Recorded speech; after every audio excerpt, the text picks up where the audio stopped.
Welcome, seekers of the hidden and the profound.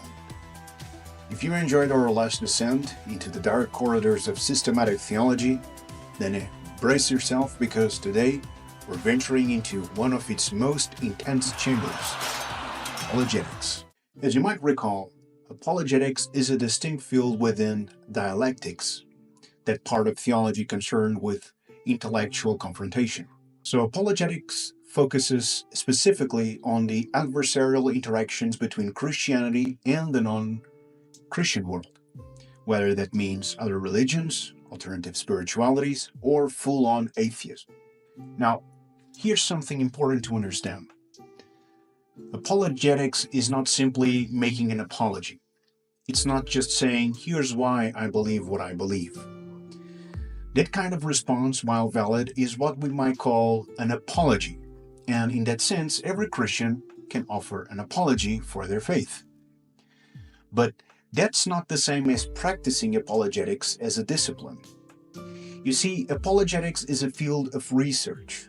It is a formal theological science. It's one thing to offer a few thoughts in a conversation. It's another to construct a systematic, historically informed, theologically grounded defense of Christianity. That's where the distinction comes in. For example, I'm a YouTuber. I'm an apologist. I've read a few things, I studied a few areas, and I've chosen to use that background to defend the faith publicly. But that doesn't make me an apologetician. A true apologetician is something different altogether. A master theologian, trained in the full breadth of Christian theology. He is steeped in the history of the field, familiar with the great thinkers who shaped it, the cultural currents that influenced different styles of argument, the methodologies, the objections, the counter-objections. And this is someone who knows Greek and Hebrew, knows Scripture intimately, and is grounded in the broader theological landscape we've talked about in the last video: exegesis, church history, systematics, and practical theology. So now that we've drawn the line between apologies and apologetics and clarified who is an apologist and an apologetician, we're left with a deeper question. What is the true purpose of apologetics? First, and this is crucial, from a Protestant perspective, people don't convert because they heard a flawless argument.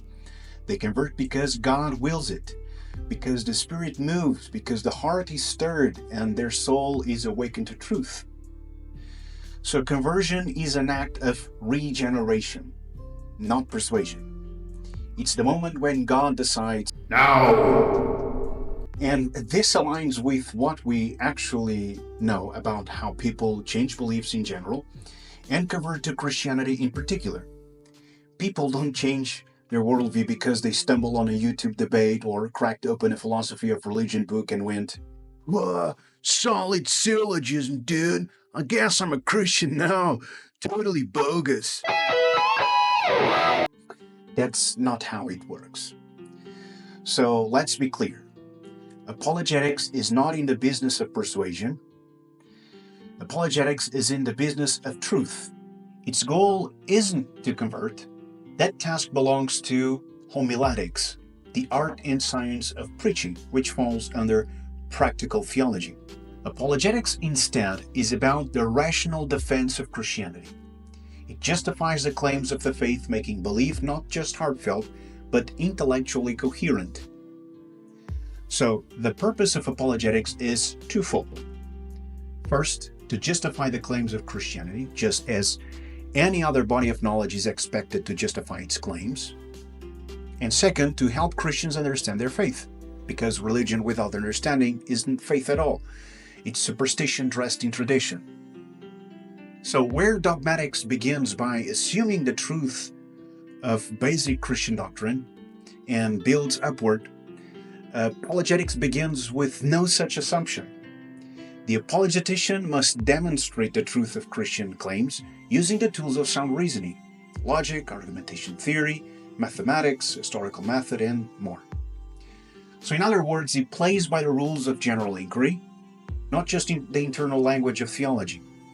And this makes apologetics a uniquely uncomfortable and demanding domain, These theologians work daily with the strongest objections ever raised against Christianity and must be conversant with the most sophisticated alternative worldviews, from rival religions to atheist philosophy. So they're in the trenches of the intellectual battlefield, and they deal not just with strawmen, but with the best counter-arguments the world has to offer. Now, apologetics itself, as I see it, can be divided into two fundamental fields: general apologetics and specialized apologetics. General apologetics is the structured, systematic justification of Christianity's core claims, presented without reference to any particular opponent or school of objection. Now, specialized apologetics, on the other hand, tackles those same core claims, but through the lens of a specific challenge, and that could be a rival religion, a specific worldview, a famous atheist author, a best-selling book, or just popular objections floating around social media, TV, or cultural discourse. Now, most of those pop-level objections aren't particularly strong, but they're widespread and influential, and so they need to be addressed with care and clarity. But both branches of apologetics are still working toward the same goal: defending the central claims of Christianity. Which raises an obvious question: what are those core claims? In my last video, I talked about the ecumenical creeds, those foundational declarations that outline the essential truths of the Christian faith. From those creeds, we can extract 10 central claims that stand at the heart of Christianity. God exists. There is only one God, or monotheism. This one God exists as a Trinity, Trinitarianism. God is the creator of all things. Jesus of Nazareth was a real historical person. Jesus is divine. The Gospels report accurate biographical data about Jesus, including his resurrection. The human soul is immortal. There will be a resurrection of the body, not just Christ's, but ours too. Not that kind of resurrection, though. And finally, there exists a true church composed of all genuine believers. Now, these aren't just isolated beliefs. Each of them comes packed with implications. So take, for instance, Claim 7. If the Gospels give us trustworthy information about Jesus' resurrection, then they're immediately pulled into questions about historical reliability, authorship, textual integrity, and transmission. So the apologetician must defend not just the resurrection, but the credibility of the documents that report it. And remember, he can do that in a general way, or he can tailor the defense to a specific critique or opponent. Either approach still revolves around justifying these 10 core claims, and by extension, defending the theological system built upon them. Now, in today's conversations around apologetics, you'll often hear about various styles or methods. Things like evidential apologetics, classical apologetics, presuppositional apologetics, existential apologetics, and etc., etc., etc. But here's the thing. I don't believe this is the best way to classify the science. Why? Because each Christian truth claim requires its own kind of justification, and no single method, no single argument type can carry the entire load. So some claims are best defended through deductive reasoning. Take ontological arguments for God's existence, which are highly abstract and speculative. Others demand abductive reasoning, like design arguments, which infer the best explanation from observable patterns in nature. And still others rely on presumptive evidence-based approaches, like historical arguments for the resurrection, which draw from physical evidence and textual sources. So if our arguments span deductive logic, inference to the best explanation, empirical support, and even personal or existential arguments, how can we carve up the field based on just one of those tools? We shouldn't. So, apologetics must draw from the full canon of truth-conducive reasoning, and if that's the case, then dividing the discipline by type of argument seems not just limiting but misleading. So what would be a better way to classify apologetics? I propose we follow the example of other theological disciplines and divided it into two complementary branches. So on one side we have the history of apologetics, and this branch is concerned with documenting the dialogue. So a chronological account of objections raised against Christianity and the replies given in return. It's the historical record of the intellectual struggle between the faith and its challengers. And in a sense, it's a history of the dialectic between Christianity and the world. And on the other side, we have normative apologetics, and this is where constructive work happens. Here, the goal is to formulate an apologetic system, so a comprehensive framework for how the faith ought to be defended, the best way to defend the faith. And what do we mean by best here? It's not style, it's not vibes, but the system that brings Christianity's claims into closest alignment with the recognized canons of reasoning: logical coherence, explanatory power, empirical support. So in other words, the system that makes the claims of the faith most resilient to challenge, using the very standards by which all truth claims are tested. And we can also divide apologetics by topic, according to the kinds of claims being defended and the types of knowledge being drawn upon. So we have three here. Philosophical apologetics, and this branch deals with more speculative arguments, such as those for the existence of God or the immortality of the soul. And these arguments often operate in the realm of metaphysics, logic, and epistemology, and they draw on the tools of classical and contemporary philosophy. Then we have historical apologetics, not to be confused with the history of apologetics we discussed earlier.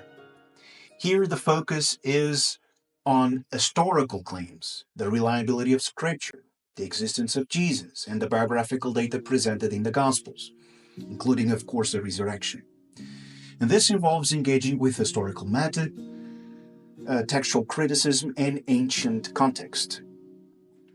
And finally, three, we have scientific apologetics, and this branch tackles the vast and complex arguments from design and fine-tuning. And these require serious engagement with the natural sciences, such as physics, chemistry, geology, biology, and of course mathematics. And as such, this area demands an apologetician who is not only theologically trained, but also formally educated in at least one of these scientific fields. So now you might ask, when did all of this begin? Well, the roots of apologetics go all the way back to the apostolic era. There was no formal science of apologetics at that time, of course, but the practice was already in full force. Take Paul, for example. He wasn't an apologetician in the technical sense we've described here, but he was certainly an apologist. He was constantly defending the faith against Jewish opposition. And the same goes for Justin Martyr and many other early Christians who rose to meet the challenges of their day with argument, reason, and scripture. But apologetics as a theological discipline, a systematic science, is relatively recent. It began to take shape around the 18th century as Christianity found itself challenged by newly sharpened intellectual forces such as atheism and deism, and other various emerging forms of non-Christian rationalism. And these weren't just casual critiques, these were well-crafted philosophical assaults on the very foundations of Christian thought. And of course, Christianity responded, rising to the challenge with equally powerful and intellectually rigorous counters. And at the same time, the development of modern philosophy and the sciences also introduced new forms of reasoning, new standards of inquiry, and new arenas of debate. And as centuries passed, both Christian and anti-Christian systems grew increasingly systematic, sophisticated, and expansive. And so what began as a personal reactive defense of the faith, by the modern period, evolved into a full-blown field of theological research. I would say the Christian apologetic enterprise can be divided in two broad phases. So in the first phase, from the apostolic era through to early modernity, Christian theologians and missionaries were primarily engaged with polytheistic religions and Judaism, because these were the dominant belief systems Christianity had to distinguish itself from and defend itself against. And in the second phase, which goes from early modernity to the present day, the landscape shifted dramatically. So the primary sources of objection now became atheism and what we might call broadly spiritualism or spirituality. So the first battle was against idols and synagogues, and the second against skeptics and seekers. So rationalist materialists on one hand and esoteric spiritualists on the other.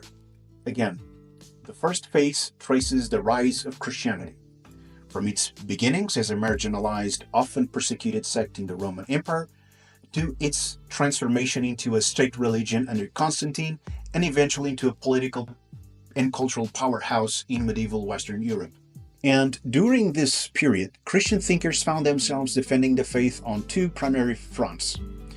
Early on, especially in the apostolic era, the primary opposition came from Judaism. You can see this clearly in the letters of Paul, who constantly engaged with Jewish objections to the emerging Christian message. But as Christianity expanded across the empire and beyond, the focus shifted toward polytheism, with defenders of the faith responding to Greco-Roman religion, mystery cults, and later the various pagan traditions of Europe, from Greece to Scandinavia, from the Iberian Peninsula to Russia. And some of the most influential figures in this apologetic era include, besides Justin Martyr, whom we've already mentioned, Origen, Augustine of Hippo, Gregory of Palamas, Paulus Orosius, and, of course, Thomas Aquinas. These were the intellectual champions of their age, and they articulated a Christian faith in the face of very deeply rooted cultural and religious alternatives. The second phase marks the gradual decline of Christianity's cultural dominance in the Western world. So, what was once the central organizing force of civilization now became further and gradually fragmented. It was reduced to pockets of belief in communities, institutions, and organizations scattered across the secularized landscape. And now Christianity had new adversaries, both material and spiritual in nature. On one side, we have material atheism, a worldview that denies the existence of anything beyond the tangible and empirical. And this includes currents like scientific humanism, Marxism, and objectivism. So all these systems are grounded in a godless universe. On the other side, we have a softer form of rejection, what we might call spiritual atheism. And this camp retains a sense of the supernatural or transcendent but denies the God of Scripture. Think of New Age spirituality, non-theistic forms of Spiritism, certain schools of Buddhism, and modern forms of occultism. These forms offer, of course, a mystical experience, but without doctrinal accountability, so feeling without theology. And in response to these growing challenges, a new generation of apologeticians emerged, fully trained, intellectually rigorous defenders of the faith.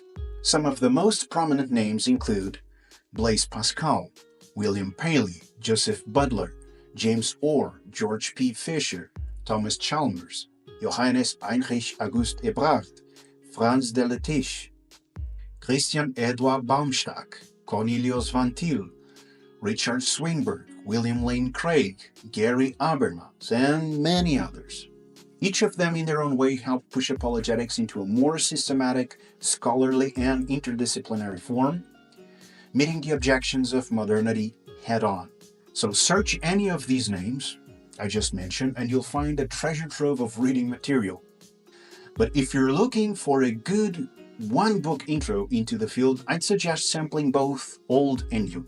From the older generation, I highly recommend The Grounds of Theistic and Christian Belief from 1893 by George P. Fisher. It is a solid classic in my opinion. And Apologetics from 1892 by Alexander Balmain Bruce, and is a great pick that also comes packed with further reading recommendations. If you're after something more recent, try On Guard Defending Your Faith with Reason and Precision from 2010 by William Lane Craig, which, as I see it, is an accessible entry point for modern readers. And one final thing before I disappear into the shadows. If you're interested in future videos, diving deeper into any of the 10 central claims of Christianity, let me know down in the comments.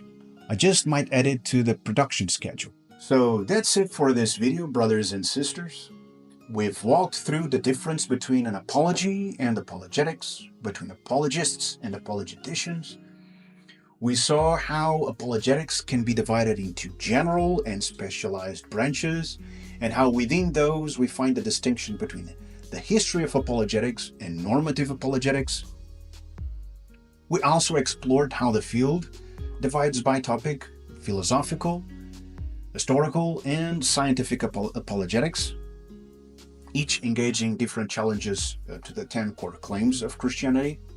Then we took a sweeping look through its history, two major phases: the rise of Christianity and the formation of its intellectual defenses, and the modern era where the faith stands in tension with atheism, materialism, and new spiritualisms. And through it all, we named the theologians who helped shape this battleground of the mind. So I hope this video brought some clarity, depth, and maybe even a little fire to your understanding. And if it did, go ahead, subscribe, like, and share it with someone who needs to hear it. So God bless, and when the bell tolls, I'll see you again. Since you reached the end of this video, consider tossing a coin. Knowledge requires sustenance.